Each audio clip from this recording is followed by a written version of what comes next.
on the beat, boy.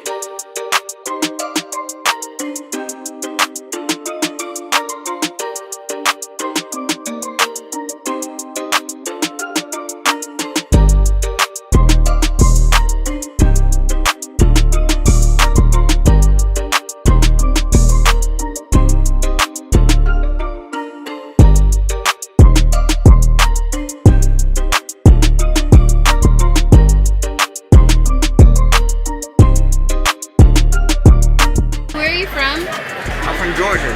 I'm from Carroll County. I'm originally from New York City. Baltimore. I'm from Hackensack, New Jersey. I am originally from Baltimore, but now I live in Harlem, New York. Is this your first con? Yes, this is my first con. This is my first con. Other than this one, I've gone about 2 years ago, and I've been to Alien Con. Actually, this is my third con. Yeah, it's the first time I ever been in an environment like this. Yeah. I try to go to any convention that's near a family member. So I've done ones in Baltimore, New York, New Jersey, and Philadelphia. So what are you most excited to do at this convention? Just see all the stuff. I'm very new here. Kind of just walked around, had fun, got some food. So far, I've gone and talked to individual artists. I've gone to talk to, yet again, the guy that played Michael Myers. I was actually, before I see you guys, I was actually on my way to go over here and talk to the creator of Captain America. I went to all the black-owned comic booths so I could support all the black people here.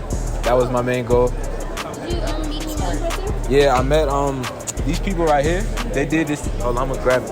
In the show? Yeah, they did this jiffy called Nyobi, and HBO just bought all the rights to all their comics. They could turn to TV shows. It's pretty cool.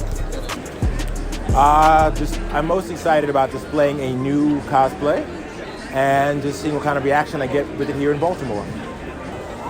That's a good question. I mean, if I'm keeping it brick, I personally feel as though black people are stereotyped as if we're thugs, as if we're dangerous, and we're brought into this world appearing very hardened to the people around us, the racial groups around us. So I think it's cool that we can be here and feel inclusive and feel like we belong, even though we're not the majority, if that makes sense. I think it's cool that black nerds exist and they have places like this where they could be themselves and not have to deal with those archetypes that society imposes on them. So why do you cosplay? I cosplay because it's very important for particularly black and brown kids to see themselves as superheroes, princes, kings, queens, anything outside of their normal reaction that you get from media. We're brothers, we're happy and we're singing and we're colored. Give me a high five. All right, cut and print. Beautiful guys. Dynamite. That is G-Squad.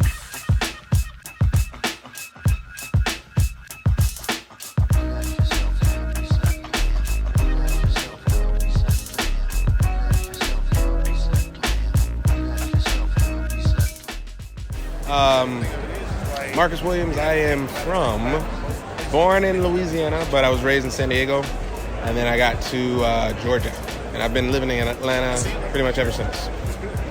And I live in Atlanta. Oh, is this our first time at a convention? No, we do many conventions. I'm sure we're over 100 conventions. Yeah. Conventions in the area that we've attended, Blurred Con, Awesome Con. Is Philadelphia close to here? We just did a comic convention for kids in Philadelphia. And what else in this area? New York, Comic Con is if that's considered in this area. Right. Very many conventions. Yeah.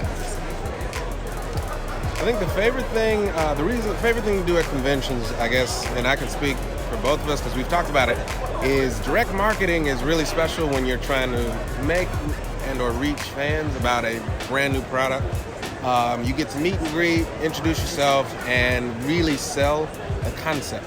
And because we're the creators, no one will do that better than us. We can answer questions, explain characters, explain the directions of our business model, things like that. But it's really just fun to talk to people, and after we make a fan, they come back to the next convention or the next year, and they're ready to see what's new. So that is, I think, probably one of the most rewarding parts of coming to conventions. Great, thank you. Good answer. So can you tell us about your comic? Sure. You talk. I'm gonna Yes, to tell you a little bit about Tuskegee Airs, which is a futuristic sci-fi action adventure. It is set 80 years from now. 5 young pilots are being trained in secret by a descendant of the Tuskegee Airmen. The kids are not blood descendants themselves. They're inheriting the legacy, we like to say. They're flying at a time where man flight is illegal. Only drones and computerized aircraft are allowed for civilians, but they're still training with the old P-51 Mustangs from World War II. When a threat, a very highly advanced robot army gets released on the world, they need an upgrade to some amazing jets that actually transform into giant robots, and that's where we start the first book. We throw the actual reader in with one of the new pilots, Abel, and they basically find out everything as he finds out everything. And we have 3 issues in right now. We got our first graphic novel, and we're working on an ongoing series, so issue 4 is coming out soon. Together, our creative process is like we've been working together for so long. It's not a regular thing. Like, we sit down and we just start like yelling at ideas out and shooting them down until we come up with stuff that we both feel strongly about, that we can agree on. Marcus is the illustrator, so from there we start to like thumbnail pages, and then we're writing, and he's illustrating at the same time. So it's crazy. It's not the regular, normal process. Like, for this comic, my new comic, The Search for Sadaka, I have a different art team. So with that, I have to be more structured. I give them a script, and then, they kind of panel it out and go from there. But with us, it's just, it's crazy. And I can say that, I guess the traditional comic way to do, the comic method is you start with a script. You start with a writer, you start with a story, you start with a script, and then the script prompts the artist what to draw. It describes, it's very descriptive writing. A lot of times it's for the word balloons, it's, character so-and-so says this, and the artist understands through conversation or the script if that character's mad, if they're yelling, if they're doing some sort of action. But no, we don't follow that. The script honestly comes a lot later at times with us, because we sometimes see the art and suddenly something changes, or I know the story because we talked about it, and then I'm like, oh, we forgot something. I need to throw that in, and now that changes the dialogue. So then we go back and say, okay, what was happening here is now this, and this, but we forgot so-and-so, so we got to say something for him and her, and this in the background happening. So it's very unique. What made us start writing? Yeah, like, where did the idea come from? I think initially there was an older gentleman that came to a table, and he was like looking at all his stuff. At that time, we had children's books, because I do children's books. He illustrates them. And so he was just talking about how we didn't have anything with planes and with flight. Like, he was kind of grumpy. He was saying, the kids don't know anything about, the airmen and all that kind of stuff. And so we kind of just, Marcus said, I was thinking about drawing some young Tuskegee airmen. And I was like, we should put it in the future. And he was like, we should have robots. And then, boom, explosion. We actually may have to find that old gentleman. I don't know if we could.